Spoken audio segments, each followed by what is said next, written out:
जय गुरु जी। संगत जी, हमारी वीडियो को लाइक करें, सब्सक्राइब करें, प्लस बेल आइकन को प्रेस करें।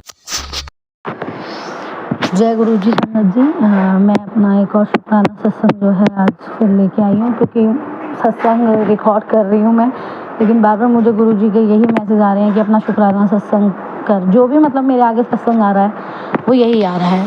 तो सत्संग मेरा मतलब ये है कि मेरे आगे मुझे नहीं पता, बहुत सारे ऐसे सत्संग आ रहे हैं जिसमें कैंसर की बीमारी के बारे में या हेल्थ से जुड़ी कोई ना कोई परेशानी आ रही है। मुझे नहीं पता क्यों मुझे गुरु जी ये सुनवा रहे हैं, या तो मेरे साथ ऐसी कोई दिक्कत है या आने वाली थी जिसे गुरुजी टालना चाहते हैं, जिसे मैं नहीं समझ पाई। हाँ, मैं ये जानती हूँ कि मेरी बहुत ऐसी बीमारियाँ थी जिनसे मैं जूझ रही थी।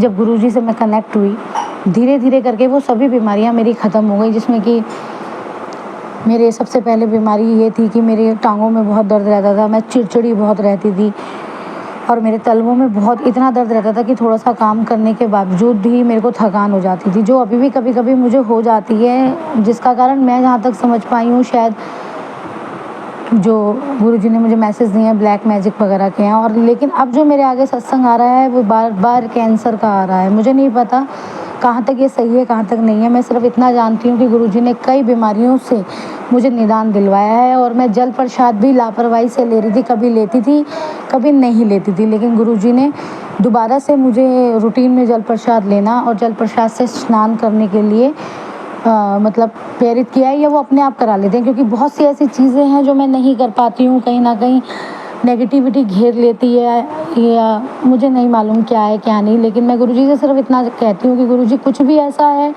जो मेरे लिए करना बहुत ज़रूरी है तो आप अपने आप करा लेना, और वो मुझसे अपने आप करा लेते हैं। तो अगर ऐसा कुछ है तो उसके लिए पहले ये तो गुरुजी आपका अनंतम अनंतम अनंतम अनंतम अनंतम शुक्राना मेरे मालिक, क्योंकि आप जानते हो मैं उस स्थिति में नहीं हूँ कि अगर मेरे साथ कोई भी हेल्थ इशू आएगा तो मैं उसे भुगत सकूँगी, क्योंकि एक तो फाइनेंशियली भी नहीं और दूसरा मेंटली भी नहीं, क्योंकि ऑलरेडी मेरे ऊपर जिम्मेदारियाँ हैं जिन्हें मुझे निभाना है। मैं उस ज़िंदगी के दौर में खड़ी हूँ कि अगर मेरे साथ ऐसा कुछ हुआ गुरुजी तो बहुत कुछ बिखर जाएगा। तो कृपया करके मालिका दया रखना। संगत जी, आप सब भी प्लीज़ अरदास करना, क्योंकि मैं पूरी कहानी नहीं खोलना चाहूँगी। अगर मुझे, वैसे तो सभी के लिए सभी लोग ज़रूरी होते हैं परिवार में, लेकिन मैं उस स्थिति में हूँ, अगर मुझे ज़रा से भी कोई हेल्थ प्रॉब्लम आएगी तो मेरी बच्चों की ज़िंदगी तबाह हो जाएगी, क्योंकि कोई नहीं है उनका मेरे अलावा। और अगर ऐसा कोई भी कष्ट आया था जो कि गुरुजी ने अपने ऊपर ले लिया, क्योंकि ऐसा हुआ था कि एक दिन मेरी बेटी नेगेटिविटी के चलते हुए बहुत गुस्सा कर रही थी, तो उसका जो हाथ है वो गुरुजी के स्वरूप पे लग गया था, और गुरुजी एकदम से उनका स्वरूप नीचे गिर गया था। तो मैंने बहुत ही माफ़ी मांग के फिर उन्हें दोबारा से विराजमान किया, और ऐसे ही चलते हुए गुरुजी का जो स्वरूप है उसके ऊपर बहुत लालपन आ गया था। ऊपर जहाँ उनका मतलब सिर होता है वहाँ पे बहुत लालपन आ गया था, वो अभी भी आया हुआ है। मुझे नहीं पता वो कैसे, क्यों, किस लिए आया, कौन सा कष्ट गुरुजी ने अपने ऊपर मेरा लिया, उसके लिए उनका अनंतम अनंतम शुक्राना मेरे मालिक का, क्योंकि वो हमारी हर एक परिस्थिति को जानते हैं, हमारे साथ लोग क्या कर रहे हैं, क्या होने वाला, उन्हें सब पता है। हम तो अपनी बुनियादी चीज़ों में उलझ के जो है उन्हीं परेशानियों को समझते हैं, लेकिन उन्हें पता होता है कि मेन परेशानी क्या है। तो उसके लिए बहुत बहुत शुक्राना। और मैं जानती हूँ ये सत्संग बहुत लंबा हो रहा है, लेकिन मुझे नहीं पता कि गुरुजी ये जो भी बुलवा रहे हैं क्यों बुलवा रहे हैं। हो सकता है किसी के लिए मददगार हो, लेकिन फिर भी मैं कहूँगी कि अगर मैं अपनी हेल्थ को लेके लापरवाह हो रही हूँ तो प्लीज़ संगत जी जो भी इसे सुन रहा है, अगर आप अपनी हेल्थ को लेके कभी भी लापरवाह ना हुए, क्योंकि हेल्थ है तो वेल्थ है। और मैं तो उन परिस्थितियों में हूँ कि शायद मैं ध्यान नहीं दे पा रही हूँ, और गुरुजी मेरी उन परिस्थितियों को समझते हुए शायद उन कष्टों को काट रहे हैं। शायद नहीं बल्कि पक्का, क्योंकि गुरु के मामले में कभी कोई शायद नहीं होता।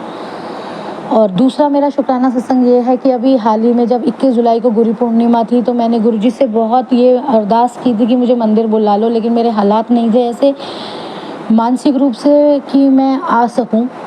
फिर भी मेरे मन में गुरु पूर्णिमा वाले दिन जो है बहुत मेरे साथ नेगेटिविटी रही, लेकिन शाम को गुरुजी ने मुझे मतलब ठीक किया मेरी एनर्जी को, और मैं जो है खड़ी हुई और मैंने गुरुजी का कड़ा प्रसाद बनाया और उनकी आरती की और सत्संग भी किया उनके सामने बैठकर। और उस दिन ऐसा हुआ कि गुरुजी मुझे बहुत ये मतलब मैसेज आता था पहले मेरे दिमाग में, जो कि एकदम से आया कि मैं तेनू चांद विच पूर्णमाशी में दर्शन देवांगा। तो मैं जो है बाहर निकलने में परेशानी होती है मुझे, क्योंकि मैं ना अधिकतर घर में ही रहना पसंद कर लेती हूँ कि मैं नहीं जाती हूँ बाहर। लेकिन उस दिन पता नहीं मुझे क्या हुआ, मैं रात को बाहर निकल गई, और रात को जब मैं बाहर निकली तो मैंने मतलब गाड़ी उठाई और मैं घर से बाहर निकल गई, और मैं गाड़ी में सीएनजी भरवाने गई। साथ में जो है अंकल जी थे, मैं उनके साथ गई और वो सीएनजी भरवाने के लिए गाड़ी लेके गए, और आते वक्त मेरे साथ मेरी बेटी भी थी। तो जब मैं अपनी बेटी को ये कह रही थी, देख चाँद की तरफ देख, मैं तो असली इसी वजह से आई थी। और जब मैं जाते वक्त उन्हें देख रही थी, तो मैं गुरुजी से मन ही मन कह रही थी, गुरुजी आप तो उसमें मेरे को मतलब ऐसा कुछ नज़र आ नहीं रहा कि आप दर्शन दे रहे हो। मैं तो मूर्ख बुद्धि, छोटी बुद्धि ना, तो मैं तो इतना ही समझ सकती हूँ। फिर भी मैंने गुरुजी से कहा, गुरुजी अगर आप मेरे साथ हो और मैं कोई गलती नहीं कर रही हूँ तो आप कोई ना कोई इंडिकेशन देना। और ऐसा ही होता है, हम सीएनजी पंप पे पहुँचते हैं, वहीं एक गाड़ी आ जाती है जिस पर लिखा होता है गुरुजी ब्लेसिंग ऑलवेज गुरुजी।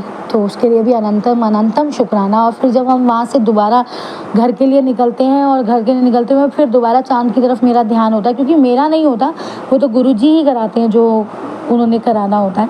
तो मैं अपनी बेटी को कहती हूँ कि देख चाँद जो है वो बादलों में आधा छुप गया है, और बहुत बड़ा सा बादलों में ओम बना है।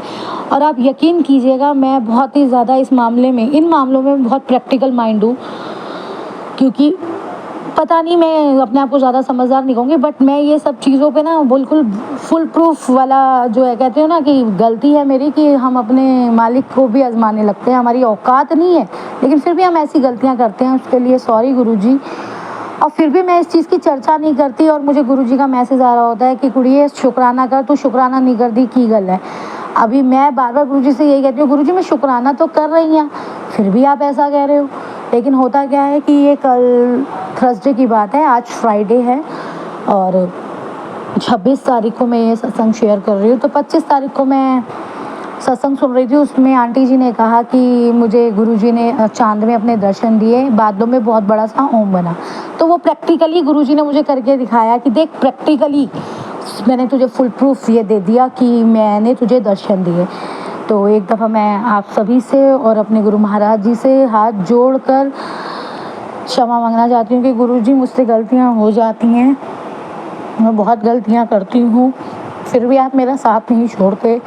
जबकि लोगों ने मेरा साथ ऐसे ऐसे पलों में छोड़ा है जब मैंने उन पर अत्यंत विश्वास किया, लेकिन आपने ये साबित कर दिया कि रब जैसा प्यार इंसान कभी नहीं कर सकता। सॉरी, मैं किसी और के लिए ये नहीं पॉइंट आउट करके कह रही हूँ, तो प्लीज़ कोई पर्सनली नहीं मत लीजिएगा, बट रब जैसा प्यार आपको कोई नहीं कर सकता। तो मेरा तो यार दिलदार और सब कुछ मेरे गुरुजी हैं। I love you Guruji, I love you. और बहुत बहुत शुक्राना मेरी ज़िंदगी में आने का, मुझे अपनी संगत बनाने का, और अपनी बेटी की हर गलतियों को देखते हुए उसे नज़रअंदाज करके अपने श्री चरणों में उसे जगह देने के लिए बहुत बहुत शुक्राना। तो मैं अपने सत्संग को यहीं विराम करती हूँ। जय गुरुजी, शुक्राना गुरुजी। कोई गलती हो गई हो संगत जी तो माफ़ करना, गुरुजी आप भी माफ़ करना। ओम नमः शिवाय, शिवजी सदा सहाय। ओम नमः शिवाय, गुरुजी सदा सहाय। संगत जी, अपना सत्संग शेयर करने के लिए हमारी स्क्रीन के ऊपर दिए गए नंबर पर व्हाट्सएप करें। जय गुरु जी।